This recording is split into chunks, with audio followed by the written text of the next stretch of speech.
자, 오늘 출근하면서 보니까 굉장히 춥더라고요. 어제보다 10도 떨어져서 4.4도를 기록했는데 이렇게 추울수록 우리 주부님들 무릎을 조심해야 된다고요. 그렇습니다. 요즘처럼 갑자기 추워진 날씨에 무릎이 찌릿찌릿하다라는 분들 많으실 텐데요. 나이가 들어서 그렇겠거니 하고 그냥 넘겼다가는 큰 문제가 될 수 있다고 합니다. 무엇이 문제이고 예방법은 무엇인지 지금부터 확인해 보시죠.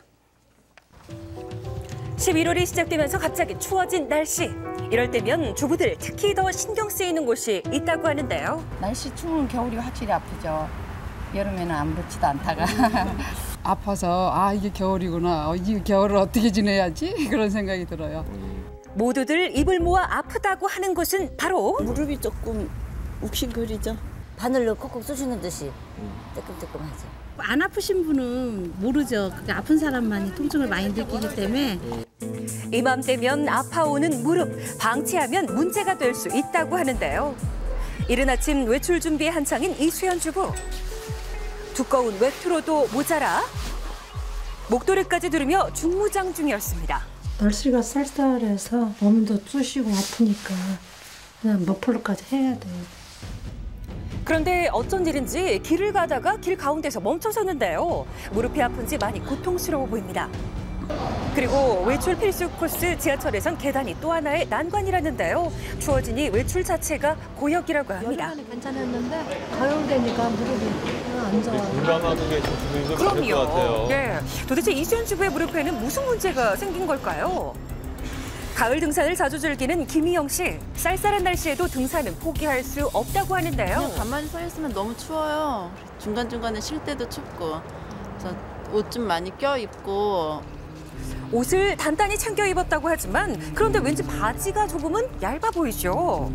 윗옷은 좀 겹쳐 입고 올라가면서 더우면 하나씩 벗고. 다리는 출발할 때 외에는 별로 안 추운 것 같아요.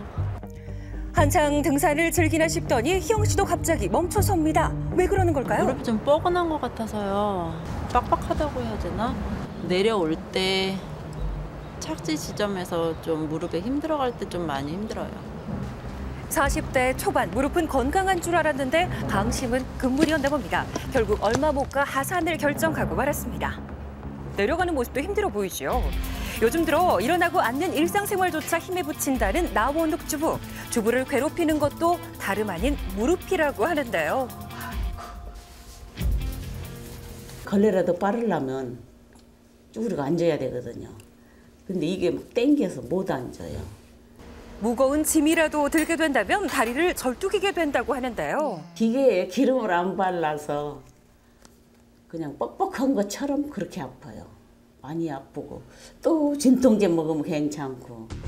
생활에 지장이 있을 만큼 무릎에 통증을 호소했던 세 사람. 열과 함께 붓고 움직임이 불편한 공통점이 있었는데요. 도대체 무릎에는 무슨 문제가 생긴 걸까요? 세 사람의 현재 무릎 상태를 진단해봤습니다. 그 결과. 무릎 안쪽에 있는 연골판을 다쳤어요. 하얀 줄이 쭉 가 있는 거죠. 그래서 연골판이 이렇게 이제 파열이 돼 있는 거예요. 놀랍게도 무릎 연골판이 파열된 상태. 보이시죠? 정상 무릎과는 분명 차이가 있습니다. 예. 아주 경미한 경우를 제외하고는 수술이 불가피하다는 연골판 파열. 생각지도 않은 결과에 많이들 놀라신 것 같죠? 수술까지 해야 돼요? 무릎은 심한 보통으로 생각을 했거든요. 빨리 수술을 해서 인공관절까지는 안 가야 되겠다는 그런 생각도 했어요. 정확히는 무릎뼈 사이에 있는 반월상 연골판이 파열된 건데요. 찢어진 연골판 어떻게 치료하면 관절염 될까요? 시험을 통해 가지고 파열된 연골판을 봉합을 하든지 아니면 부분적으로 다듬어주는 그런 치료를 해야지 되는 겁니다. 추운 날씨다 그러면은 관절 또 주변에 있는 근육들이 많이 긴장을 했기 때문에 쪼그려서 빨리를 한다든지 김장을 하신다든지 아니면은 또 이 반일을 하면서 앉았다가 이 무거운 거 들고 일어나는 그런 자세들은 무릎에 굉장히 부담이 많이 가는 겁니다. 누구나 겪을 수 있다는 연골판 파열. 초기 증상은 어떨까요? 무릎이 붓는 증상이 나타날 수 있고 또 하나는 쪼그려 앉는다든가 아니면 계단을 내려간다든가 할 때 무릎의 종아리 뒤편에서 통증을 느끼신다고 하면 반월상 연골 파열을 의심해 볼 수 있겠습니다.